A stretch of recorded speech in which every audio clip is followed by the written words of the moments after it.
نحمده ونصلي على رسوله الكريم أما بعد فأعوذ بالله من الشيطان الرجيم بسم الله الرحمن الرحيم رب اشرح لي صدري ويسر لي أمري واحلل عقدة من لساني يفقهوا قولي۔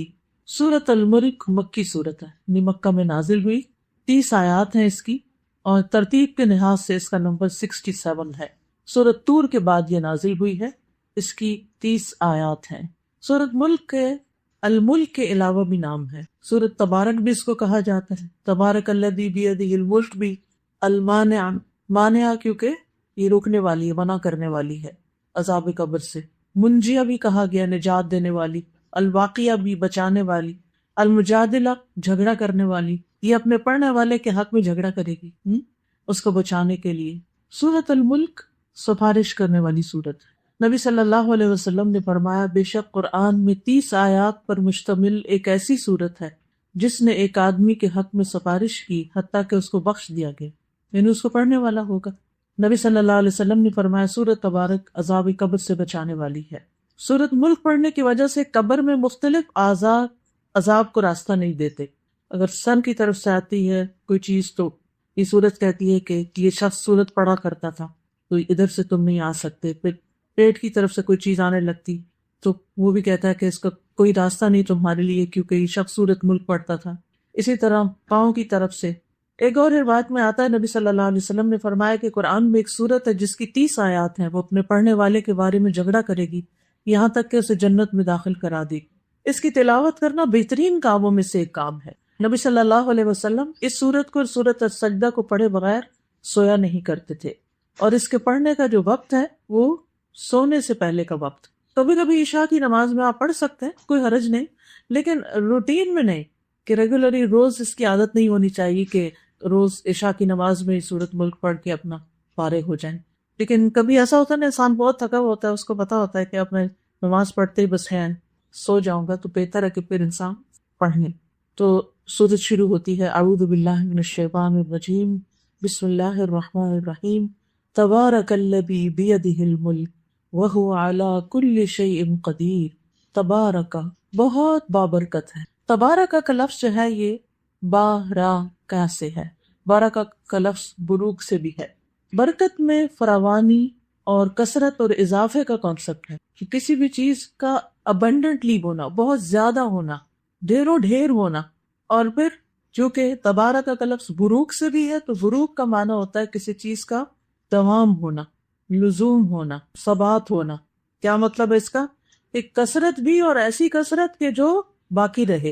ایک ہوتا نا کہ ایک کثرت ہوئی کسی چیز کی اور اس کے بعد ختم ہو گیا، لیکن برکت ایسی چیز ہے کہ جس میں کسی چیز کا بڑھ جانا بھی ہے، بڑھ جانے کا معنی بھی پایا جاتا ہے، اور اس کے ساتھ ساتھ اس کا اس جگہ پر جم جانا بھی، یعنی اس چیز کا ہمیشہ کے لیے باقی رہنا بھی۔ عربی میں کہتے ہیں برک البعیر، اونٹ اپنے گھٹنے رکھ کے بیٹھ گیا۔ اب جس گھر میں اونٹنی ہوتی تھی یا اونٹ ہوتا تھا، اس گھر کی تو موج ہوتی تھی۔ ایک خاص طور پر اگر اونٹنی ہو کہ وہ اس کا دودھ بھی اور پھر سواری کے کام بھی، اور پھر اگر وہ بچہ جنتی ہے تو اس سے مزید آمدنی میں بھی اضافہ، تو بہت ہی خیر و بھلائی کا آنا ہے۔ یعنی جس گھر میں اونٹنی ہو وہاں سمجھے کہ کوئی غربت نہیں، پھر اس میں ان گھر والوں کی ساری ضروریات پوری ہو رہی ہیں۔ اور پھر بروک کے معنوں میں اگر لیا جائے تو اونٹنی جب بیٹھ جاتی ہے تو اس کو ہلایا نہیں جا سکتے کہ اٹھو اٹھو رو تو ایک جم اٹھ جائے، اس کو اٹھنا تو بڑا مشکل ہوتا ہے، تو وہ جم جاتی ہے، ٹک جاتی ہے۔ اور کئی چیزیں تو ایسے جیسے چڑیا ہے، کوئی چھوٹی اور اس طرح کی مچھر مکھی ہے، تو اس کے تو کوئی قریب بھی جائے تو اڑ کے بھاگ جاتی ہے یا آگے سے ہل جاتی ہے۔ اسی طرح بکری ہے، بلی ہے، کتا ہے، یہ جانور ایسے ہیں کہ جو ٹک کے نہیں ایک جگہ بیٹھتے، لیکن اونٹ اگر بیٹھے تو پھر ٹک کے بیٹھتا ہے۔ تو عربوں کی جو لینگویج ہے، عربی زبان جو ہے، اس میں بے شمار الفاظ اونٹ سے تعلق رکھتے ہیں کیونکہ وہ ان کی زندگی کا مرکز و محور ہوتا تھا۔ تو بہرحال برکت کا معنی بھی اسی سے نکلا ہے، اور اسلامی اصطلاح میں برکت کا معنی ہوتا ہے کسی چیز میں خیر الہی کا ظاہر ہونا، اللہ سبحانہ تعالیٰ کی طرف سے اس کے اندر خیر ڈال دینا۔ اور مبارک وہ چیز ہوتی ہے جس کے اندر خیر و برکت پائی جاتی ہے۔ تو بڑھنا اور زیادہ ہونا اور بھلائی کا ثابت ہونا، اور پھر اس کا ہمیشہ قائم رہنا۔ اچھا، ایک لفظ ہوتا ہے برکت اور ایک ہوتا ہے تبارک۔ تو تبارک جو ہے اس کے معنوں میں کثرت پائی جاتی، یعنی برکت سے بھی اوپر والا درجہ ہے اس میں. یعنی ایک ہوتی ہے عام برکت، بلیسنگ، وہ بھی بہت اچھی بات ہے، لیکن جب یہ کہا جاتا ہے تبارکت الدیا، گھروں میں برکت ہو گئی، تو اس کا مطلب ہے بہت زیادہ برکت ہو گئی. جیسے کہا جاتا ہے عربی میں تبارکت النخلہ، کھجور کا درخت بہت اونچا ہو گیا. تو کھجور کا درخت جب اونچا ہوتا ہے تو وہ عام دوسرے درختوں کے مقابلے میں سر نکال لیتا ہے، یعنی ان سب کے مقابلے میں اونچا ہو گیا. اسی لیے پھر تبارک کے معنوں میں عظمت اور بزرگی میں بڑھ جانے کے معنوں میں بھی استعمال ہوتا ہے. تو اللہ سبحانہ وتعالیٰ کے نام کے ساتھ ہے تبارک اسم ربک ذو الجلال والاکرام، بہت زیادہ برکت والا ہے تیرے رب کا نام. قرآن مجید میں جہاں کہیں تبارک کا لفظ آیا ہے وہ اللہ سبحانہ وتعالیٰ ہی کے لیے آیا ہے، کیونکہ سب سے زیادہ خیر و بھلائی کا منبع اور مرکز جہاں سے سب کو خیر و بھلائی ملتی ہے وہ اللہ سبحانہ وتعالیٰ ہی کی ذات ہے. تبارک الرحمن، تبارک اللہ. اور یہاں کیا ہے؟ تبارک الذی بیدہ الملک، بہت بابرکت ہے وہ جس کے ہاتھ میں پوری کائنات کی بادشاہت ہے، یعنی بابرکت ذات ہے، مبارک ذات ہے. اور تبارک کا بمانا بلند ہونے کے بھی، یعنی اللہ سبحانہ وتعالیٰ کی ذات بہت بلند ذات ہے، ہر ایک سے بلند ہے. یعنی بلند کے لیے علوف کا لفظ بھی آتا ہے، بڑائی کے لیے عظمت کا لفظ بھی آتا ہے، اللہ اکبر کا لفظ بھی آتا ہے، لیکن تبارک کا لفظ بھی آتا ہے کہ بہت بلند ہے. اور تبارک کا لفظ جو ہے عربی میں تفاعل کے وزن پر ہے، اور تفاعل کا معنی ہوتا ہے برکت سے تفاعل میں حروف زیادہ ہو گئی. تو عربی میں جب ایک روٹ سے ایک لفظ نکلتا ہے جس میں کم حرف ہے اس کا معنی تھوڑا سا چھوٹا ہوگا یا کم ہوگا، اور جب اس میں حروف بڑھتے جائیں گے تو اس معنی میں شدت پیدا ہو جائے گی، وہ معنی بھی زیادہ ہو جائے گا. تو یہاں پر کیا معنی بنے گا پھر؟ وہ بہت زیادہ بابرکت ہوا، تبارک الذی، وہ بہت زیادہ بلند و بالا ہوا. اللہ سبحانہ تعالیٰ خود بلند بھی ہے، برکت والا بھی ہے. اور یہ بات بھی یاد رہے کہ کسی بھی چیز میں جو بڑھوتری ہوتی ہے، برکت ہوتی ہے، وہ صرف اور صرف اللہ تعالیٰ ڈالتا ہے. یہ کانسیپٹ ہمارے ذہن میں اچھی طرح واضح ہونا چاہیے. ہم انسانوں کو کہہ رہے ہوتے ہیں کہ یو بلیس اس، نہیں، انسان نہیں کسی کو بلیس کر سکتے، یہ اللہ کی ذات ہوتی ہے جو بلیس کرتی. یہ چیز واضح ہونی چاہیے. یعنی اللہ سبحانہ تعالیٰ برکت دینے والا بھی ہے، اور کسی چیز کے اندر اگر برکت ہے تو ڈالنے والا بھی اللہ ہی ہے. جیسے عیسیٰ علیہ السلام نے اپنے بارے میں فرمایا تھا وَجَعَلَنِي مُبَارَكًا أَيْنَمَا كُنتُ، اس نے مجھے مبارک بنایا ہے میں جہاں کہیں بھی ہوں. عیسیٰ علیہ السلام مبارک تھے، ان کے اندر برکت تھی، لیکن وہ ڈالی کس میں؟ اس کا سورس کیا ہے؟ اللہ سبحانہ تعالیٰ. اسی طرح جتنے بھی انبیاء علیہ السلام ہیں اور جتنے بھی نیکی کے کام ہیں یا خیر و بھلائی کی چیزیں ہیں، ان سب کے اندر برکت اللہ سبحانہ تعالیٰ کی طرف سے آتی ہے. ان چیزوں کو اللہ تعالیٰ مبارک بنا دیتا ہے اور وہ بندوں کے فائدے کی ہو جاتی ہے. اسی طرح اب ایک سوال یہ پیدا ہوتا ہے کہ کیا بزرگوں سے برکت لی جاتی ہے؟ نہیں، صرف انبیاء علیہ السلام سے لی جا سکتی ہے. جیسے نبی صلی اللہ علیہ وسلم کے بالوں اور برتنوں وغیرہ سے صحابہ کرام برکت حاصل کرتے تھے، اور نبی صلی اللہ علیہ وسلم کی ہر چیز میں برکت ڈالنے والا دراصل اللہ سبحانہ تعالیٰ تھا. لیکن عام بندے جو ہیں، یعنی عام نیک بندے جو ہیں، ہم یہ نہیں کہہ سکتے کہ ان سے میں برکت لے لوں یا اس سے برکت لے لوں. وہ برکت اللہ سبحانہ تعالیٰ ہی پہنچاتا رہتا. اور بخاری میں صحیح حدیث میں آتا ہے کہ البرکۃ من اللہ، کہ برکت اللہ کی طرف سے ہوتی ہے.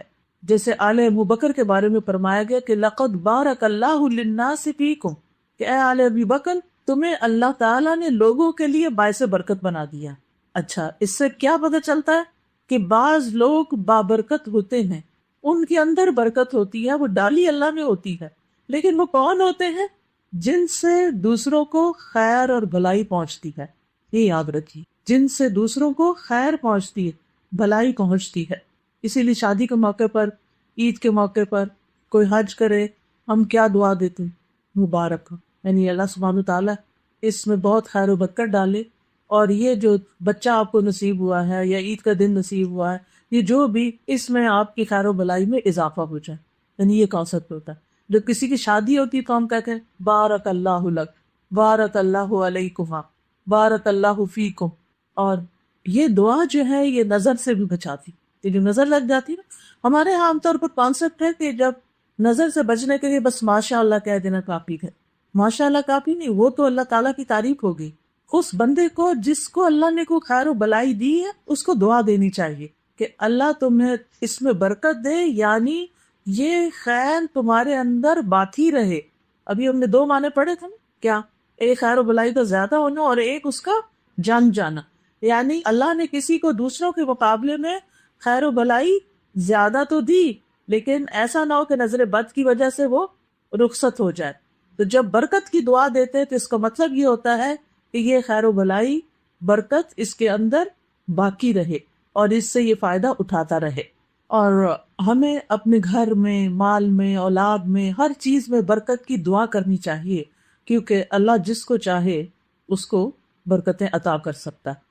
اسی طرح حدیث سے ہمیں یہ بھی پتہ چلتا ہے البرکۃ مع اکابرکم، برکت تمہارے بڑوں کے ساتھ. یعنی جس گھر میں بڑے بزرگ ہوتے ہیں وہ گھر برکت والے ہوتے ہیں. تو اب اس میں یہ ہے کہ بڑوں کے ساتھ کیوں برکت ہے؟ بات یہ ہے کہ بڑے سے مراد صرف عمر میں بڑا ہونا نہیں ہوتا، اس سے مراد علم میں بڑا ہونا بھی ہوتا ہے، تجربے میں بڑا ہونا، عقل سمجھ میں بڑا ہونا. تو قدر کی بات ہے، جس کے پاس علم زیادہ ہوگا اس سے دوسروں کو رہنمائی ملے گی، برکت ہو گئی. جس کے پاس تجربہ زیادہ ہے، حکمت ہے، عقل ہے، سمجھ ہے، تو اس سے بھی کیا ہوگا؟ دوسروں کو خیر و بھلائی ملے گی. تو اس لیے انسان کو ایسے لوگوں کی کمپنی کا حریص ہونا چاہیے. پھر اسی طرح کسی کے بارے میں کیا یہ کہہ سکتے ہیں کہ یہ شخص بڑا مبارک ہے؟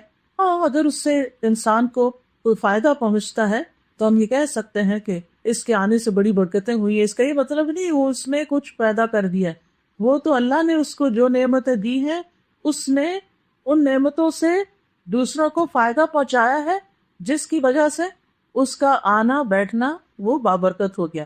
تو مخلوق میں جب ہم برکت کی بات کرتے ہیں تو وہ ان کے اندر پائی جانے والی خیر ہوتی ہے. برکت کیا ہے؟ خیر ہوتی ہے جو اللہ تعالیٰ کسی کو عطا کر دیتے ہیں اور پھر اللہ تعالیٰ اس خیر کو باقی رکھتے ہیں. پھر اسی طرح کچھ جگہ بھی بڑی بابرکت ہوتی ہے، جیسے قرآن مجید میں دو بابرکت جگہوں کا ذکر آیا ہے. یعنی کہ حرم تو اللہ نے بابرکت بنایا، اور اس کے علاوہ مسجد اقصی اس کے آس پاس کو. سبحان الذی اسری بعبدہ لیلا من المسجد الحرام الی المسجد الاقصی الذی بارکنا حولہ.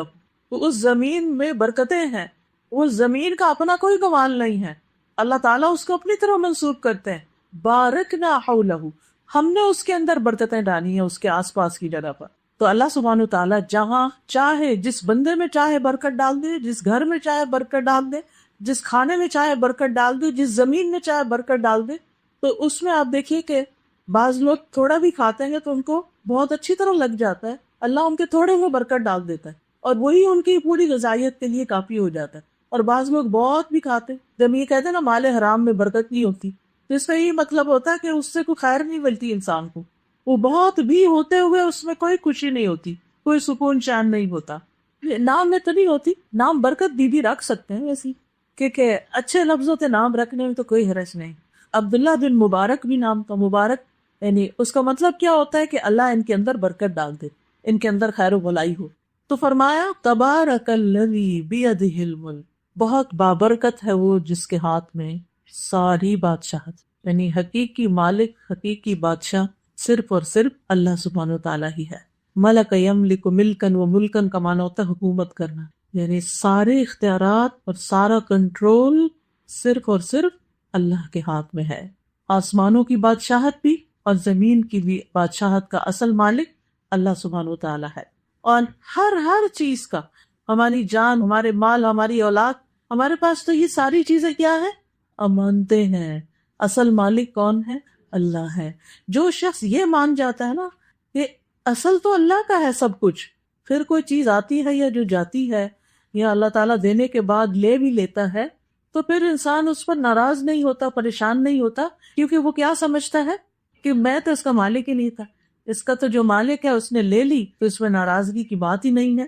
ہاں، ہم اس کی جدائی پر غمگین ہوتے ہیں، دکھی ہوتے ہیں، لیکن اصل بات یہ ہے کہ اس کا حقیقی مالک اللہ سبحانہ تعالیٰ ہی ہوتا ہے.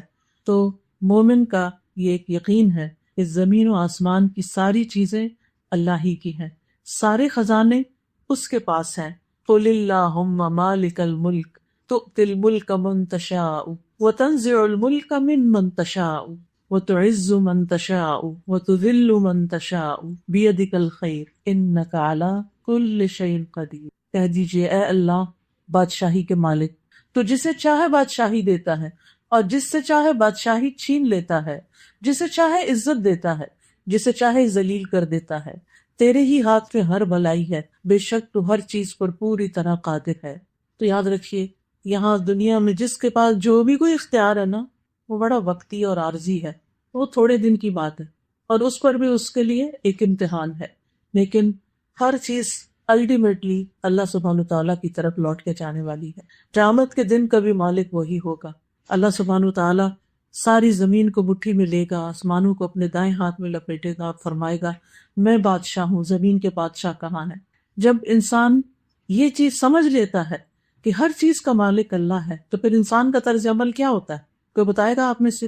انسان کے اندر آجزی آتی، کتنا بھی انسان کے پاس ہو، مال ہو، دولت ہو، اولاد ہو، کوئی اتھارٹی ہو، کوئی بڑی سے بڑی جاب ہو، کچھ بھی ہو، انسان سوچتا ہے کہ اللہ جب چاہے یہ لے بھی سکتا مجھ سے، میرے پاس امانت ہے، میں نے اس کو اچھے سے استعمال کرنا ہے، میں نے اس کا حق ادا کرنا ہے، اس کو پا کے تکبر نہیں کرنا، میں نے بڑا نہیں بننا، بڑا تو وہی ہے جو اصل مالک ہے، میں تو اس کے حکم کے مطابق اس کو صرف استعمال کرنے کے لائق ہوں۔ اور پھر سارے اختیارات، یعنی کہ ہمارے پاس اختیار مثلاً تھوڑی دیر کے اختیار اپنی زبان پہ، اپنے ہاتھوں پہ، اپنے پاؤں پہ، لیکن اس میں بھی آپ دیکھیں کہ کیسے ہم بعض اوقات بے اختیار ہوتے ہیں، اپنی بات بھول جاتے ہیں، وہ پتہ نہیں، وہ یاد ہی نہیں آ رہی، بھائی رٹی ہوئی تھی وہ بات کدھر گئی؟ یہ ہے ہمارا اختیار۔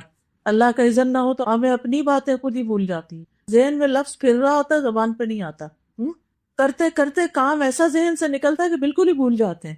تو جن چیزوں پہ ہمارا اختیار ہے بھی، تو وہ بھی کلی نہیں ہے، وہ بھی بہت محدود اختیار ہے، بہت لمیٹڈ اختیار ہے، بہت وقتی ہے، بہت تھوڑی دیر کا ہے۔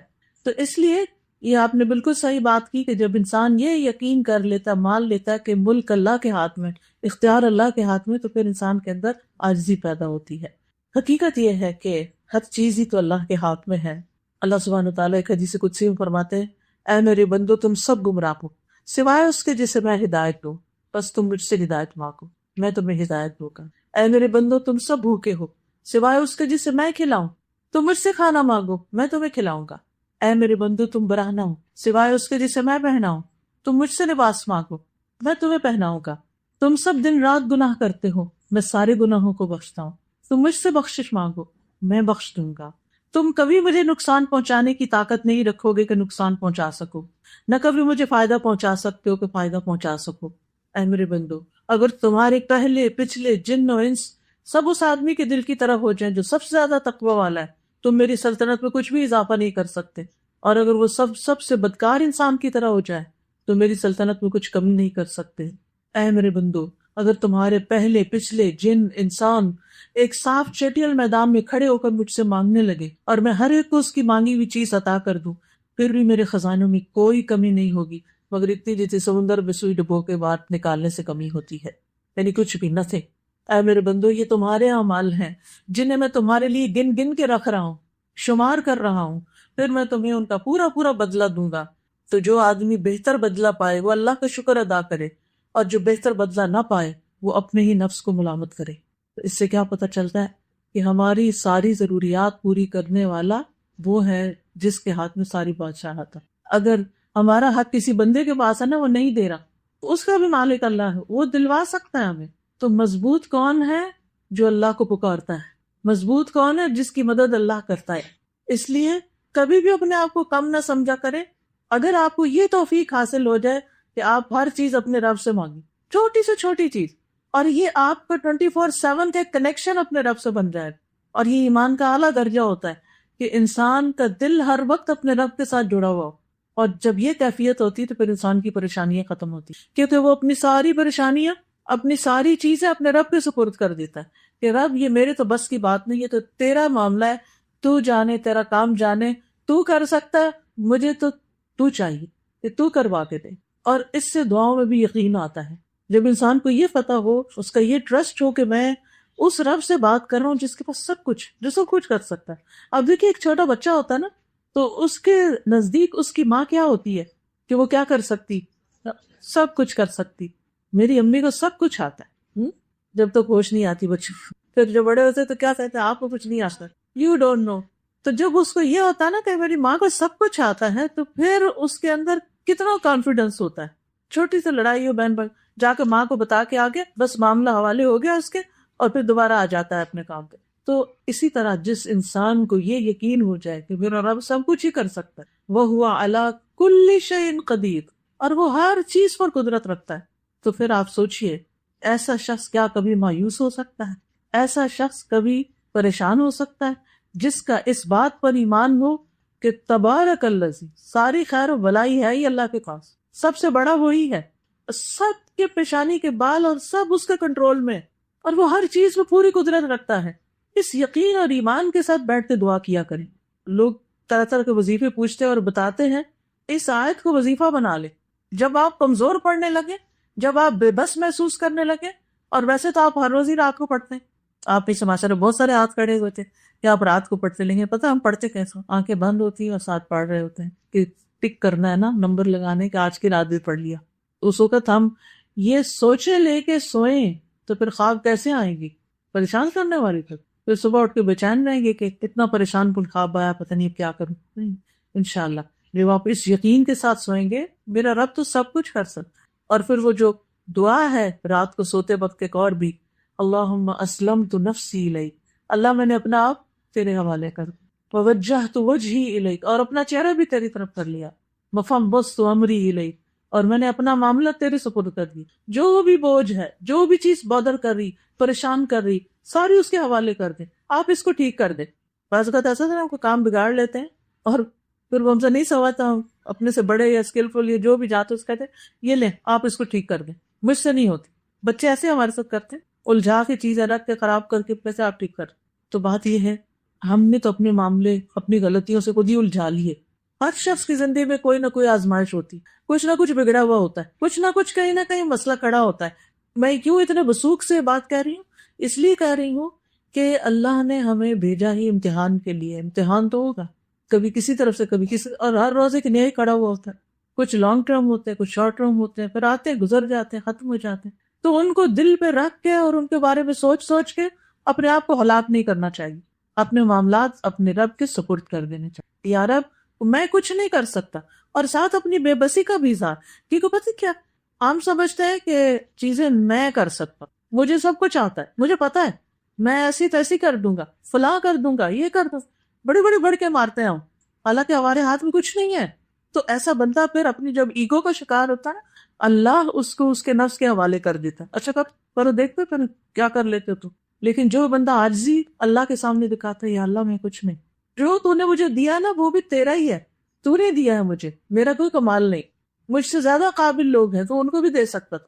تو اگر تو نے مجھے دیا یہ تیری ہی طرف سے ہے، لیکن جو میری پریشانیاں اور جو میرے مسائل اور جو میرے مسئلے ہیں ان کو میں نہیں حل کر سکتا، ان کو تو حل کر سکتا ہے، تو ان کو حل کر، تیرے حوالے. پھر آپ دیکھیں ہلکا ہو کے سوئیں گے، آپ کر کے تو دیکھیں، اپنی عاجزی کا اظہار کریں اور اس کی قدرت کا ذکر کریں. دیکھیے اس آیت میں اللہ سبحانہ تعالیٰ کی صفات کا بیان ہے. تبارک الذی، تبارک و اللہ تعالیٰ کی صفت ہے کہ برکت والا، بیدہ الملک، اللہ تعالیٰ کے ہاتھ کا ذکر ہوا ہے، ملک بادشاہت کا ذکر ہوا ہے، پھر قدرت کا ذکر ہوا، وہو علی کل شیء قدیر. ٹھیک ہے، تو اتنی ساری صفات کو قرآن مجید میں کیا آتا ہے؟ وَلِلَّهِ الْأَسْمَاءُ الْحُسْنَى فَادْعُوهُ بِهَا، اللہ کے ہیں اچھے اچھے نام، تم ان ناموں کے ساتھ اس کو پکارو. ہم نے بھی صرف یہ کر رکھا ہے کہ بیمار ہو جائے تو یا سلاموں کو ختم کریے، چلے اللہ کے نام یا سلام سے بھی اس کو پکارتے ہیں، لیکن ان آیات کو پڑھ پڑھ کے اس کو پکاریں. یا اللہ تو ہر چیز پہ قدرت رکھتا ہے، تو ہر چیز پہ غالب ہے، کوئی چیز اللہ کو عاجز نہیں کر سکتی، اس لیے میرا تعلق اور میرا اعتماد اور توکل اور یقین اور بھروسہ تیری ہی ذات پر ہے. تبارک الذی بیدہ الملک وہو علی کل شیء قدیر الذی خلق الموت والحیاۃ لیبلوکم ایکم احسن عملا، وہ جس نے موت اور زندگی کو بنایا. کیوں بنایا؟ لیبلوکم، تاکہ تمہارا امتحان لے، تمہیں آزما کر دیکھے. کس چیز کی آزمائش؟ ایکم احسن عملا، کہ تم میں سب سے اچھے کام کس کے ہیں، سب سے اچھا کون ہے عمل کے اعتبار سے، تو وہ عمل دیکھ رہا ہے.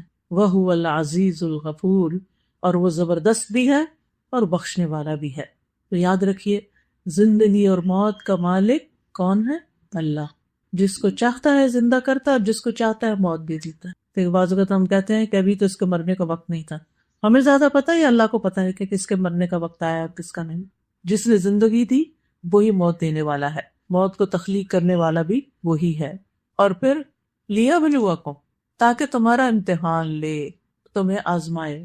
کس بات میں آزمائے؟ ایک معنی اس کا یہ کیا گیا کہ عقل کے اعتبار سے تم میں سے کامل کون ہے، یعنی کون اپنی عقل کا بھرپور استعمال کرتا ہے۔ تو ہمارا امتحان کیا ہوا؟ کس چیز کا ہوا؟ ہماری عقل سمجھ کا۔ اس کو تیز کرنے کی ضرورت ہے۔ عقل کیسے تیز ہوتی ہے؟ کوئی بتائے گا؟ عقل کو کیا چیز تیز کرتی؟ علم۔ علم سے، ٹھیک ہے، اس کو چمکاتے جائیں، سیکھتے جائیں۔ مسلمان کو کب تک سیکھنا ہوتا ہے؟ سال 2 سال، مرتے دم تک، قبر تک، آخری دن تک۔ تو اس لیے امتحان کیا ہے کہ ہم میں سے سب سے زیادہ اپنی عقل سمجھ، یہ کامن سینس جو ہے، یہ کون استعمال کرتا ہے۔ دوسرا معنی ایکم ازہد فی الدنیا، تم میں دنیا سے سب سے زیادہ بے رغبت ہونے والا کون ہے؟ یعنی ایک امتحان ہمارا یہ ہے کہ کون دنیا میں بہت دل لگا لیتا ہے اور کون بے رغبت ہے۔ دنیا ہماری ضرورت ہے، ہمیں رہنے کے لیے گھر بھی چاہیے، ہمیں سونے کے لیے بیڈ بھی چاہیے، ہمیں پہننے کے لیے کپڑے بھی چاہیے، ہمیں جوتے بھی چاہیے، ہمیں کھانا بھی چاہیے، ہمیں بچے بھی چاہیے، ہمیں جاب بھی چاہیے، یہ سب چیزیں چاہیے۔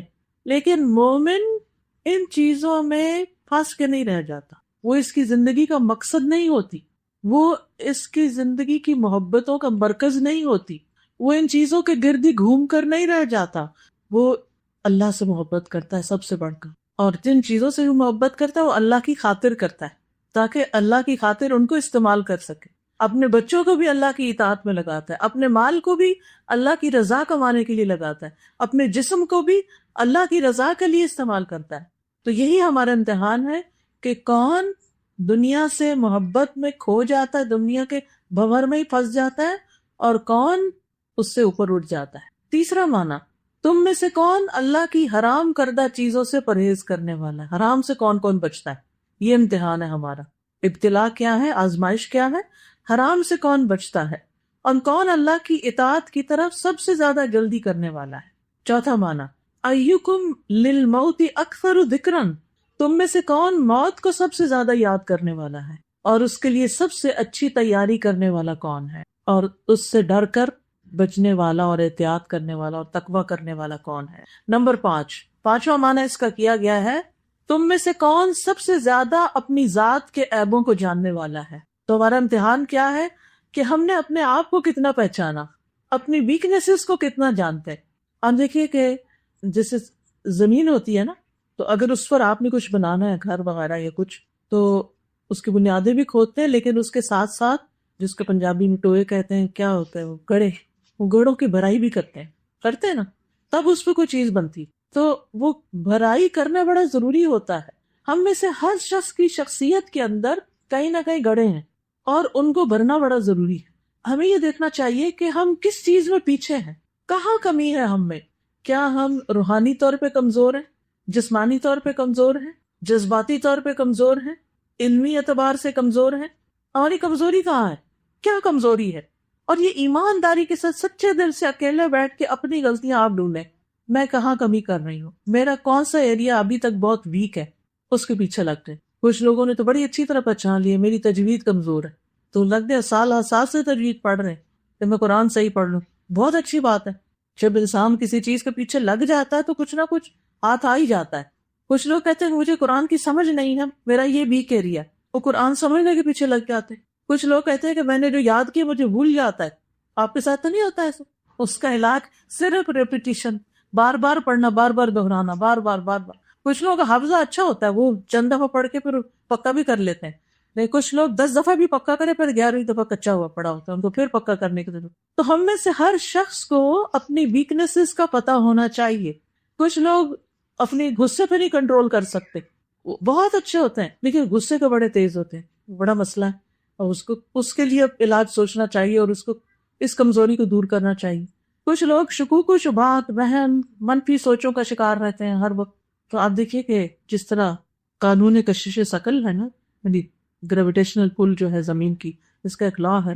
اسی طرح ایک لا آف اٹریکشن بھی ہے، یعنی آپ جس طرح کی سوچ سوچیں گے نا، اسی طرح کی چیزیں آپ کو اٹریکٹ کریں گے اور آپ ان کو اٹریکٹ کریں گے، وہ پل کر لیں گے. آپ جس چیز کا خوف آپ کے ذہن میں بیٹھ جائے، کسی انسان کا خوف بیٹھ گیا، اس سے ڈرتا کیوں نہیں، اس بیچارے کو پتہ بھی نہیں اور آپ ڈرے جا رہے ہیں، تو کیا ہوگا؟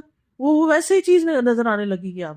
تو اپنی ویکنیسز کو دیکھیں، تو میں کس چیز سے ڈرتی ہوں، کیا چیز مجھے رلاتی. 20 سال پہلے کسی نے کوئی گالی دی تھی تو وہ ابھی تک نہیں بھول رہی، روز یاد کر کے روتے ہیں اس کو. یہ دس از اے ویکنیس. ہم بری باتیں اپنے دماغ سے کھرچ کے باہر نہیں پھینک سکتے.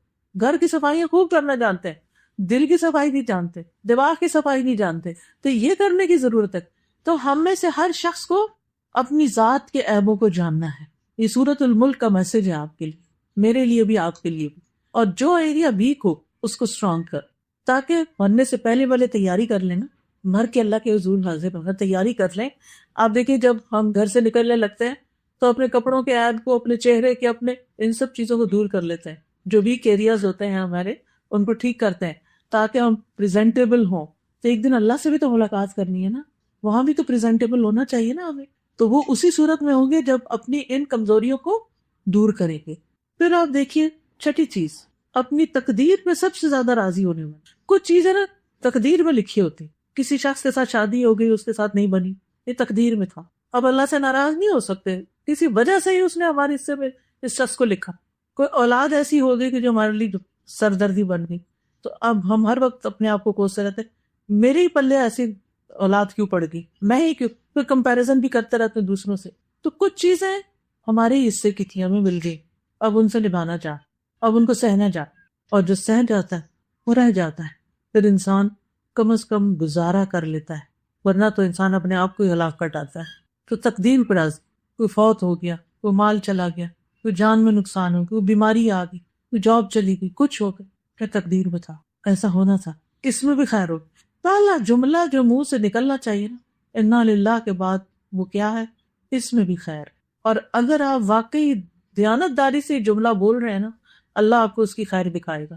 کیونکہ ان مع العسر یسرا، فان مع العسر یسرا، تنگی کے ساتھ آسانی کی. بس یقیناً تنگی کے ساتھ آسانی، لیکن ہمیں وہ نظر نہیں آتی، جس کی وجہ سے ہم پریشان رہتے ہیں. تو اللہ سبحانہ و تعالیٰ امتحان لے رہا ہے، عمل کا امتحان. ایکم احسن عملا، کہ تم میں سے کون زیادہ اچھا ہے عمل کے اعتبار سے، کچھ کر کے آنے والا کون ہے. یہاں پر آپ ایک بات نوٹ کریں گے کہ کثرت عمل کی بات نہیں ہوئی، احسن عمل کی بات ہوئی ہے. تو اس سے کیا سبق ملتا ہے؟ کوئی بتائے گا کیا کرنا ہے؟ کوالٹی، کوانٹٹی کے پیچھے نہیں جانا، کوالٹی. ٹھیک ہے، تو کوالٹی اچھی ہوگی تو کوانٹٹی بھی بڑھا لیں.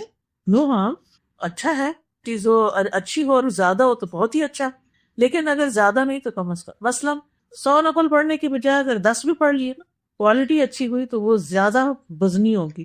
اسی طرح اگر آپ تھوڑا سا بھی صدقہ کرتے ہیں لیکن چھپا کے کرتے ہیں، اللہ کی خاطر کرتے ہیں، اخلاص کے ساتھ کرتے ہیں، تو وہ ڈھیروں مال خرچ کرنے سے کہیں زیادہ بہتر ہے جو دکھا کے کرتے ہیں، جس میں دکھاوا ہوتا ہے. تو کوئی بھی چیز احسن عمل، ایکم احسن عملا. ابن قیم رحمہ اللہ اپنی کتاب المنار المنیف میں کہتے ہیں احسن عمل زیادہ خالص اور زیادہ درست ہوتا ہے. یہ ایسا عمل ہوتا ہے جو اللہ کی رضا اور اس کی محبت کے موافق ہوتا ہے. احسن عمل کون سا ہے؟ جو اللہ کو محبوب ہے. وہ عمل احسن نہیں ہوتا جو اس سے خالی ہو، اگرچہ بہت زیادہ ہو. تو اللہ سبحانہ وتعالیٰ چاہتا یہ ہے کہ اس کی عبادت ایسے عمل کے ساتھ کی جائے جو اس کے لیے زیادہ رضا کا باعث ہو، چاہے تھوڑا ہی ہو، نہ کہ ایسا عمل جو ہو تو زیادہ لیکن اللہ کو راضی نہ کرے. تو اپنے آپ کو بہت نہ تھکائیں، 10 چیزوں میں ہاتھ ڈال لیں اور ایک میں بھی کوالٹی نہ ہو. کوالٹی احسان کے درجے پہ عمل. آپ دیکھیں ہمیں دنیا کی چیزوں میں سے بھی زیادہ اچھی کون سی لگتی جو زیادہ خوبصورت ہوتی، جن کی کوالٹی اچھی ہوتی. بعض اوقات آپ جاتے ہیں نا کچھ خریدنے، ساکس کا ایک پیئر ہی لینا ہوتا ہے، ایک سستا مل رہا ہوتا ہے، اسی قیمت میں 3 مل رہے ہوتا ہے اور ایک میں ایک مل رہا ہوتا ہے، تو آپ کہتے ہیں یہ ایک بہتر ہے، اس کی کوالٹی اچھی ہے. آپ اس وقت اس میں نہیں جاتا کہ 3 مل جائیں گے، نہیں، وہ ردی تھوڑے دن میں بیکار ہو جائیں گے تو فائدہ کیا. تو کوالٹی، دنیا میں بھی ہم ہر چیز کے اندر کوالٹی دیکھتے ہیں، تو عمل میں بھی کوالٹی. ابھی چند کی ورڈز ہیں جب سورۃ الملک پڑھیں، برکت، ملک، قدرت، آسان عمل، امتحان، یہ چھوٹی چھوٹی چیزیں، اور اس میں اپنے آپ کو جائزہ لیتے جائیں تو انشاءاللہ قرآن پہ غور و فکر بھی ہوتا جائے گا اور ریمائنڈر بھی ملتے جائیں گے خود کو. پھر وہ کہتے ہیں کہ پس کثرت والے عمل سے زیادہ اللہ کو دوسرا عمل راضی کرتا ہے. یہی وجہ ہے کہ دونوں عمل صورت میں تو ایک جیسے ہوتے ہیں، جبکہ ان دونوں کے درمیان بلکہ ان میں سے کم عمل اور زیادہ عمل کے درمیان فضیلت میں بہت فرق ہے. وہ فرق زمین و آسمان سے بھی زیادہ بڑا ہے. یعنی جو عمل قبول ہو جائے تھوڑا سا بھی بہت بڑا ہو گیا. کیونکہ آپ دیکھیے کہ جب ایک انسان ایک کھجور بھی اللہ کے راستے میں اخلاص کے ساتھ دیتا ہے، اللہ سبحانہ وتعالیٰ اس کو اپنے دائیں ہاتھ سے وصول کرتے ہیں اور پھر اس کو بڑھانا شروع کر دیں. جیسے تم میں سے کوئی اپنے پچیرے کو، گھوڑے کے بچے کو پالتا ہے، حتیٰ کہ ایک لقمہ کتنا بن جاتا ہے. سنا میں نے، یہ حدیث سنی ہوئی ہے، احد پہاڑ جتنا ہو جاتا ہے ایک لقمہ. لیکن وہ دیا آپ نے اتنے اخلاص کے ساتھ. بازو پتا ہوتا ہے نا، دکھاوے کے لیے ڈھیر بنا لیتے ہیں. اللہ کو راضی کرنا مقصود نہیں ہوتا، اپنی شان دکھانی مقصود ہوتی ہے. لیکن دوسری طرف ایک مٹھی بھر کھجوریں بھی اتنی قبول کی جاتی ہے کہ پورے مال کے اوپر رکھ دیا جاتا. تو ہر چیز کے اندر خوبصورتی لانی ہے، اور خوبصورتی آتی ہے اچھی نیت کے ساتھ اور نبی صلی اللہ علیہ وسلم کے طریقے پر عمل کرتے ہوئے. حدیث جبریل میں آتا ہے، احسان یہ ہے کہ تم اللہ کی عبادت اس طرح کرو گویا تم اللہ کو دیکھ رہے ہو. پھر اگر یہ یقین نہ حاصل ہو تو کیسے؟ کیا سوچو کہ وہ تم کو دیکھ رہا ہے. تو احسن عمل جو ہے اس میں ایک تو اخلاص ہوتا ہے، دوسرا شریعت کے مطابق ہوتا ہے. اسی طرح احسن عمل والے لوگ کون ہیں، کن کے عمل اچھے ہیں؟ رسول اللہ صلی اللہ علیہ وسلم نے فرمایا، کیا میں تمہیں یہ نہ بتاؤں کہ تم میں سے بہتر کون ہے؟ ہر شخص کو یہ شوق ہوتا ہے نا کہ میں دوسروں سے اچھا ہوں. فرمایا تم میں سے سب سے اچھا کون ہے؟ عرض کیا گیا جی ہاں یا رسول اللہ. آپ نے فرمایا تم میں سے سب سے بہتر لوگ وہ ہیں جن کی عمر طویل ہو، عمر لمبی ہو، اور وہ تم میں عمل کے اعتبار سے احسن ہو، اچھے کاموں میں زندگی گزری ہو. تو اسی طرح ہر چیز کو اچھی طرح کرنا ضروری ہے. حتیٰ کہ جانور ذبح کیا جائے تو اس کو بھی راحت پہنچائی جائے، وہ بھی طریقہ پراپر سیکھ کے، اور اس کے سامنے چھری کو نہ تیز کیا جائے نبی صلی اللہ علیہ وسلم کے حکم کے مطابق.